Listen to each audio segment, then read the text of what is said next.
There's nothing like the experience of going to the theater. The smell of popcorn, the fizz of the fountain drinks, and sometimes the disappointment that you just spent your money on that trash. Welcome to Beyond the Screen, I'm Nate, and today we're breaking down the top 10 worst Hollywood movies of 2023 so far. Number 10, Super Mario Bros. Why did somebody make this movie? The iconic Nintendo mascot Mario finally got his own big screen movie. No, not that one. We don't talk about that one. The 2023 version of Mario was voiced by Guardians of the Galaxy star Chris Pratt, accompanied by Charlie Day as Luigi, Anya Taylor-Joy as Princess Peach, Seth Rogen as Donkey Kong, Keegan-Michael Key as Toad, and Jack Black as Bowser. Oh my god, the most all-star cast ever put into a recording booth. But much like all great casts, they were forced to answer to the almighty producers. The film was made by Illumination, the animation studio responsible for some of the most annoying little tic-tacs on the planet. Since it needs to be a kids movie that appealed to everybody, young and old, one key element of the movie was changed at the very last minute. Now, it's called the Mario Brothers, so you would think that Luigi would be in the movie, right? Well, he is, for like 15 minutes of screen time. Within the first 20 minutes of this movie, Mario is actually separated from his brother, who is captured and spends the majority of the runtime inside of a freaking cage. Instead, Toad and Princess Peach act as the side characters in this one, which is just like, come on, where is Luigi? They literally got Charlie Day, one of the funniest men in comedy, and jammed him next to the most mundane star to ever be animated on screen. This little guy was the best part of the movie though. While this film could have been worse, stop throwing the poster on the screen! It most certainly did not live up to the expectations of its fans. Number 9, Megan. Apart from starting a terrible viral dance that is basically just a stretch your arms kind of move, M3 Gin, or Megan if you're not a smart aleck like me, delivers little in the horror or thriller department. Megan is actually the only movie on this list to have a solid review percentage. It sits at a 93% on Rotten Tomatoes, making it certified fresh, but it's not for a good reason. Megan was written to be a horror thriller movie, following a young girl who is gifted the titular AI that is supposed to be a helpful, friendly companion to the parents, but instead it takes its job as a guard to their daughter just a bit too seriously. A solid premise that sets up a scary movie, but it ends up just being a fun little action comedy. Megan herself is not scary at all. She just looks like a little kid wearing some kind of a fake Halloween mask. The movements of Megan are more cringy than scary, and many scenes in which characters are being chased or having their lives ended just turn out to be really funny instead of scary. Seeing a grown man running away from this thing? Why? Like, I can't. Like, who in the big blue marble of this planet said, you know what, this would be a great scary movie? This is clearly the greatest dark comedy of all time. Just accept it. Number 8, Shazam 2. Shazam! Nope, still nothing. Shazam! Fury of the Gods is the first sequel in what I'm sure is going to be a 7-movie franchise, as DC loves to just squeeze their properties for everything they've got. The film followed Billy Batson and his family as they attempt to save the world from the gods Calypso and Hespera. Shazam is portrayed by Zach Levi, and since the first movie premiered in 2019, fans have agreed that he is perfect for the role. The kid who plays teenage Billy, not so much. The sequel was plagued with issues from the get-go. As I said, the guy playing young Billy was hated by fans, so the director made the decision to cut out the majority of his scenes. This is why Billy spends about 90% of the sequel in his adult form. It also seems to be suffering from the same CGI problems as the first movie. While most DC properties are actually pretty polished, whenever Shazam is flying past buildings, his head is so clearly being pasted onto like an animated body or something. It's beyond distracting. While the film had a few moments of fun, it was only the sprinkles on top of the poo-poo sundae. The script is basically just, this is what happens, this is where we are now, these are the bad guys, the end. This is not only a highly skippable movie, but was a massive flop at the box office. Unfortunately, it's looking like Shazam 3 might get left on the back burner until the world forgets about this one. Number 7, The Little Mermaid. Okay, all you Disney fans, I am not putting the Little Mermaid remake on this list because of anything that the internet is mad about. Those people suck. It's on this list because guess what? It's a bad movie. This live-action remake based on the classic Disney cartoon is just the latest in a long line of rehashed childhood classics that either hit hard or miss by a mile. This time around, Disney didn't just remake the movie, they remade some of the music as well. Now, changing the lyrics to the song Kiss the Girl to remind Eric that he needs consent before kissing Ariel is a nice update and was not at all distracting. Casting Aquafina as a seagull and letting her rap, that doesn't work very well, guys. While the cast for this movie was definitely on point, Melissa McCarthy will always be my Ursula from now on, they unfortunately suffered from the wrath of of Disney writers. There's a pattern in all of these live action remakes that they just tend to do shot for shot remakes with a little bit of spice added to make us think that it's new. Like when they made the genie the narrator in Aladdin, or nope, that's it. Most of these are just shot for shot remakes. The inclusion of new songs is not enough to keep us from noticing that this is just another live action remake of something that was already perfect. Just go watch the old Little Mermaid if you're actually really feeling it, and then you won't have to get the song Scuttlebutt stuck in your head for a month like I did. Number 6, No No Snow Bear. Okay, obviously the movie is not actually called No No Snow Bear, but I'm not allowed to say what the real stuff is, so just use your imagination. The movie is about exactly what it sounds like it's about, a bear under the influence. Yet it's also somehow about Ray Liotta being in a mob or something. I don't know. There was surprisingly a lot going on in this movie's plot. It featured a pretty solid cast, but its director was the main draw of the movie. Banks is best known for her roles in films like Power Rangers or Brightburn, but she should be known as an awesome director. Elizabeth directed all 3 of the installments in the Pitch Perfect franchise, and I am ashamed to say that I still know the first riff off by heart.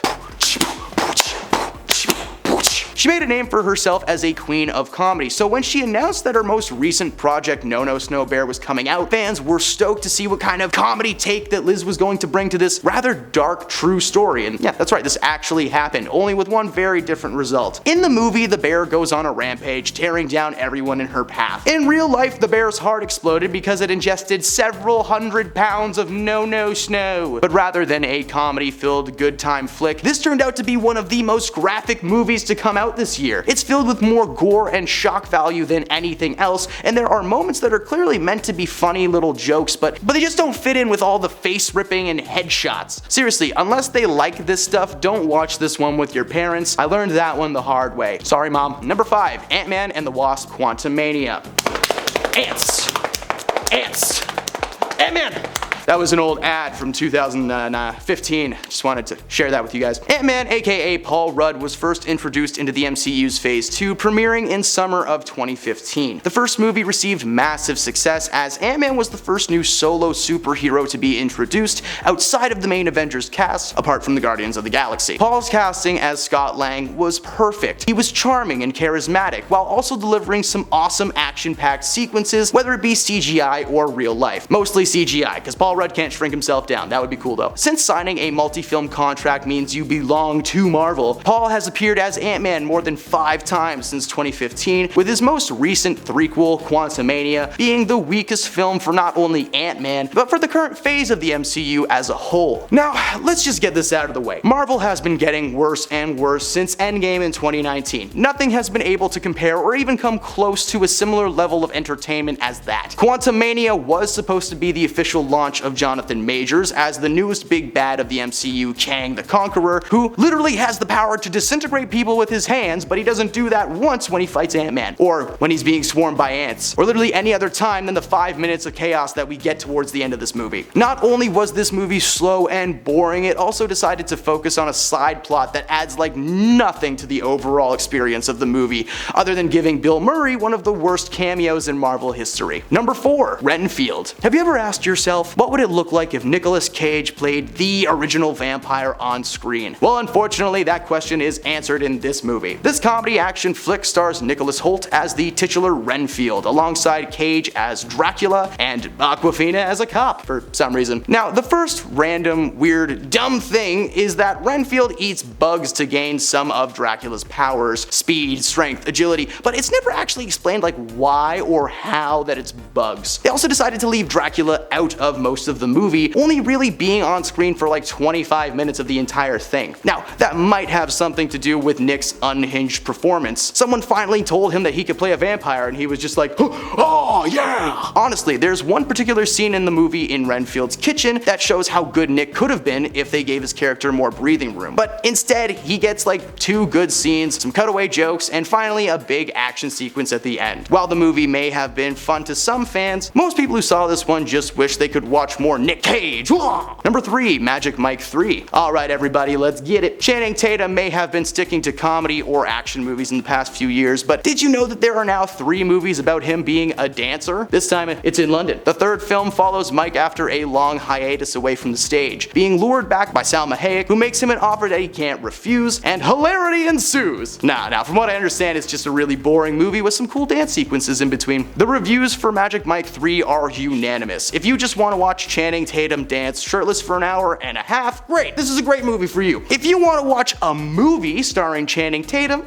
go grab 21 Jump Street. Magic Mike lost his magic, and the movie was a flop. Luckily for Channing, he makes a cameo in like everything now, so keep an eye out during the new Barbie movie, I guess, you never know. Number 2, The Pope's Exorcist. When Russell Crowe gets casted in a movie, we're usually pretty excited. The man behind the iconic character Maximus from the Gladiator movie is normally a pretty solid performer. Over the past few years, he's starred in every genre in existence. Overall, it's been pretty solid, but it wasn't until Thor: Love and Thunder that the world began to question the skills that Russell still had. His first solo project following his role as Zeus was that of the real-life priest Padre Gabriel Amorth, who was about to be let go as the Vatican's main exorcist, but is suddenly tasked with carrying out the exorcism of a young man possessed by a demon, but uncovers the truth of the Vatican. Now, I'm about to spoil every single thing in this movie so that you don't have to see it if you don't want to. It turns out that the Vatican knew there was a demon in the world, and it was possessing members of the Vatican, slowly making its way to the Pope. The plot is actually kinda neat, so it was a massive disappointment for fans when it turned out that this was nothing but a PG-13 horror action movie trying to set up some kind of like a weird Pope's Exorcist trilogy or something. The last 20 minutes of this movie is just Russell running around and bumping into things, trying to expel the demon, but he looks like he's had just too much no-no juice and he can't figure out his. Then he just grunts and shakes in a chair.